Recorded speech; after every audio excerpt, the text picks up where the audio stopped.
บรรยากาศยามแรงๆพี่น้องเอ้ยตะเวนกำลังตกดินอากาศดีเฮาแนมไปทางด้านนั้นเห็นแต่ควันไฟคนกระลายบ่ฮู้ว่าเพิ่นเฮ็ดหยังเนาะเฮาสิพาพี่น้องไปเบิ่งนํกันว่า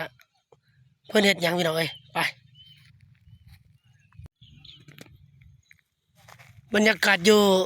ตรงไหนตรงหน้าคนกระลายเห็นแต่คนไฟพี่น้องเอ้ยไปเบิ่งเพิ่นเฮ็ดอีหยังกันป้าแต่คนหลาย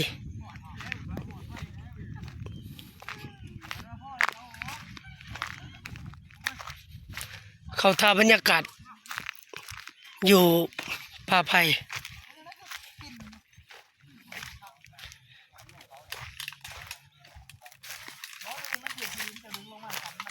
โอ้พากันเด็ดยังไงนี่ฮะตัวพี่น้องเผาหัวเบาเตาเฮ็ดยังนี่พากันเด็ดยังฮะขวงัวตัวหัวเผาพี่น้องเอ้ยฮะทางนั้นปลาเพิ่นเฮ็ดยังอันนั้นเป็นยังเรานอกเลยมันบ่ตัวมันแดงไผ่ของไทยเลยปลาไดเนาะกินแบบใส่ผ้ามันต้องใส่ทีมงานเพิ่นนั่นบ้านพี่เจนเตอร์ป่ะน่ะเจ้าแล้วคนกินแล้วไหมฮะ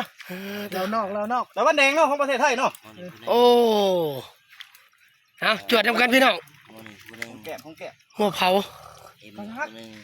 ทีมงานเพิ่นนี่นึกว่าเพิ่นเฮ็ดหยังซะดอกบอสแซ่บก็เราเผาหัวกินว่าซั่นนี่ตัวนั้นมันสิใหม่ข้อไผเป็นหัวหน้าทีมนี่หัวหน้าทีมพี่น้องเอ้ยเคยลงปลาเสียต้มพวกที่บ่มีแนวกินว่าซั่นเผาหัวกินเล่นว่าซั่นทั้งเสียปานมันเอาขอบอกเจ้าที่เจ้าทานกึบเหล้าดองยาคักเลยมาพี่น้องมากินงัวเผาเล่นโอ้เสียโลดวะนี่เจ้าเสียโลดเจ้าของเตาใหญ่มาพี่น้องมากินงัวเผาเล่นกินงัวเผาเล่นเพิ่นว่าเพิ่นใส่เหล็กน้ำนี่ซ้ำเลยเป็นเอกลักษณ์ของเพิ่นเนาะเจ้าพ่อเขาท่าเนาะอยู่ท้องไร่ท้องนาเลยแหน่มึงวิวกันนะ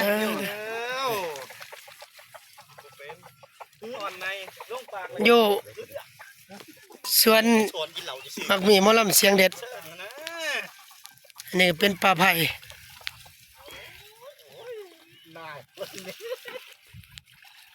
ป่าไผ่กับบางเลยเนาะ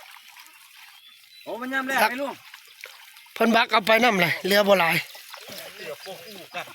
ลำไปใช้งานนะเป็นยังไงล่ะบ่าวอุดรเมคโครซิ่งถ่ายกันนั่นโอเคแล้วว่าไผคำเฉลยออกมาเสียบ่หรือได้เสียเบิด2เสียเบิด2ตัวอีกเลยเบิดว่าซั่นเสียดอนเมคโครซิ่งเบิด2ถ่ายวิดีโอแล้วก็ถ่ายกันถ่ายบ่ถือว่าซั่นเสียอ๋อตัวตะวันแดงวะนี่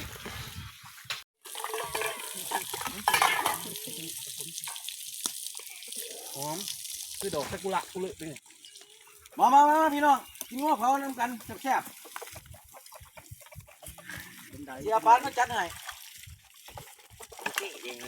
นี่มันต้องกินแบบนี้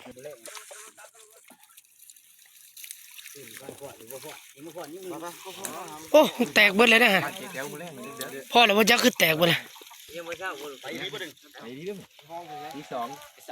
เป็นได้เคยไหมมานอนพี่ป่ะฮะพักควรความแล้วป่ะความแล้วพักควร3 คืนไปเลยนะตายเนาะฮะยกเลิกแล้วป่ะเคยไหมพี่น้องไอ้บ่ได้ผูกแขนยกเลิกเพราะว่าทางบ้านเฮามันมีการสูญเสียทางครอบครัวเพิ่นก็เลยเลื่อนการผูกแขนไปตั้งเคยใหม่เจ้าบ่าว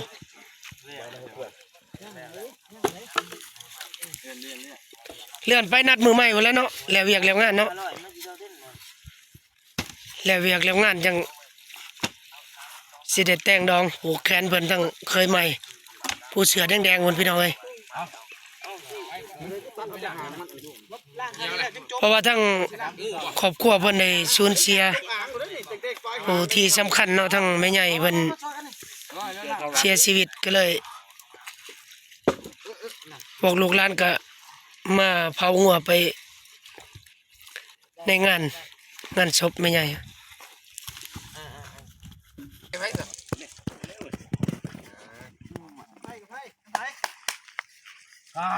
วะไม่แทรกเข้ากินเมาแล้วเลยวะ เอาอีกเลย โอ้จิบไฟวะ ใช่บ่แม่นกับเขาแล้วเขาอยู่แสว เดี๋ยวจับผมเดี๋ยวออกมาพี่บอกมึงทงนะ โดนหาเอาให้ก้นเลยนะ มันยังคือหมอดเลยเตาไฟหมอดมันนี่ยัง คือบ่ ก่อไว้เลยโลดน่ะ หมดเถอะ มันมีไฟนะ มาเถอะวะ ว่าเจอมันควรก็ไม่ โอ้เพื่อสิติดบ่ธรรมดาเด้อ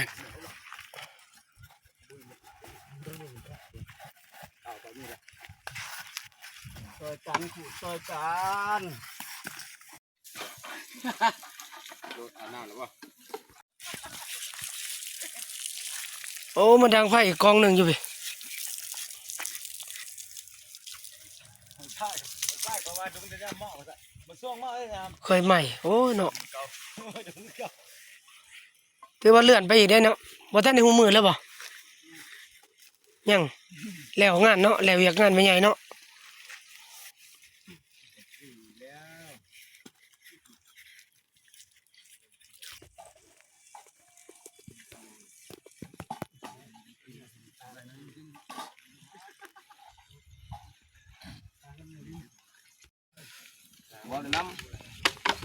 ผู้เฒ่ายำหนังบ่ได้ก็ยำซีนเด้อ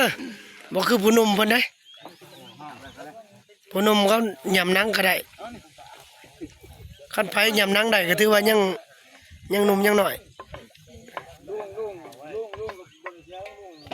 ปักปลาแล้วคือมัน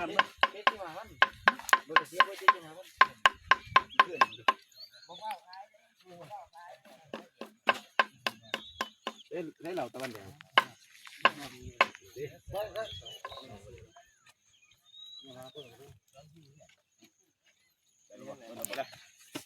เอามามึงดูตัวนอนให้ถือแขวผู้เฒ่าเนาะ เดี๋ยวนี่เสื้อของใครเนี่ยแต่ว่าจะเป็นไพ่เลยเหนียว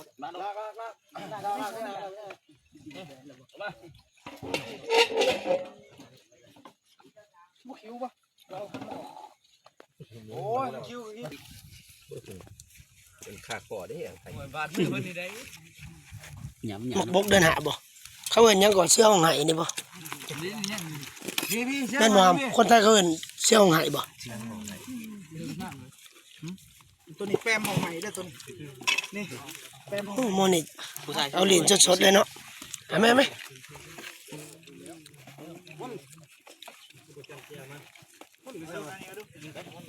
มันไปดาวมันม้วนไปเจ้าไปดาวแล้วพี่ฮะเดี๋ยวไหนเขาจะกินเราตัวเป็นแดงนะจำมันยังถือน้ำลังอีกเอาไว้ครับเดี๋ยวยาต้นกำลังที่ตายเปิดบ้างเบิ้งสวยด้วยเนี่ยสวยหน่อยเบิ้งพี่น้องเศร้าเรากินดิบ จะตรวจเลยบัดนี้ ใช่เลยจังหวะตรงนี้ ก็ไผ่ เห็นไหม เราเป็นคนดัง จวดเลยบัดนี้แบบดิบๆเลย ว่านั่นต้องเป็นของกระยาลูกกระดอกกระดิ่งเหรอวะเฮ้ยพอเราดีหมอนเท่าเดียวเท่าได้นะนะเอาแล้วบ่เว้ยเอาเลยเอาเลย ช่วยตัวมันๆนั่น ตัวขาวตัวย่านแม่ทั้งหมดเนาะย่านมากก็ดีเลย เฮ้ย กิโลต้องใช้นักกินโบแมนวันนักโบแมนวันยูทูบเบิร์ บ่ช่วยตัวน่ะ ถ้าได้เงินรางวัลเป็นไรกินเก่งวันนั้นตามมันนี่ขึ้นมาวันนี้ว่าได้อันดับ2นี่แหละได้อันดับ2ยังบ่ได้อันดับ1เลยนะนี่มีคนเก่งกว่าพระเดช มองได้ก็ โกอีสานพระเดช เอ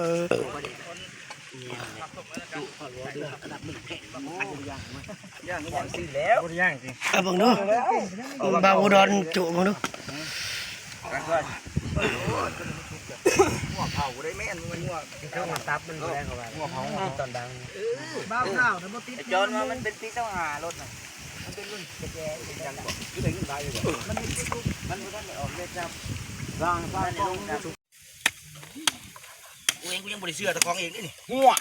วแทนบ่หำกินน้ำจิ้มก็เลยมันกระจกเด้คนจะเตะหน้าแต่มันยังซับ ข้างหลังเลยดิเรามึงดูว่าผม เอาไปสุกเนี่ยเอาปกปลาแดก เบาดอนนี่โคกินขนาดเนาะ ปลากระเบนแม่คุก กินดีเนาะเพิ่นเนาะ เอามาสิมันทางนั้นมันเจียว กินเป็นแต่แซ่บครับ เอานี่ก็ได้ ระวัง ไปช่าง ต้องมันจะคำกับพี่น้อง เสียพุ่งนะ หยาบเด้อง่ายเลย ชุกหลับเลยนี่แน่เอามาลองดูหน่อยกินดิบเลยบ่ไฟดิบเลยเอามาลองดูหน่อยเอาเดือดบ่เลยเกิดแรงเคยอยู่กันยังบ่นี้ โอ้ขักเลย เผาง่ายกันสิโอ้นะ มันพบตัวหน่อยอ่ะ มันมีแห้ง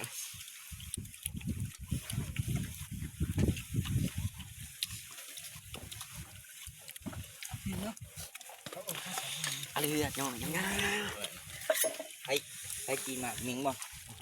เรากำลังกิน จะบดก่อนเนาะ โดนหมด เป็นไรบ่ แล้วหมอกทิ้ง ไปเบิ่งให้มันตี้ก่อน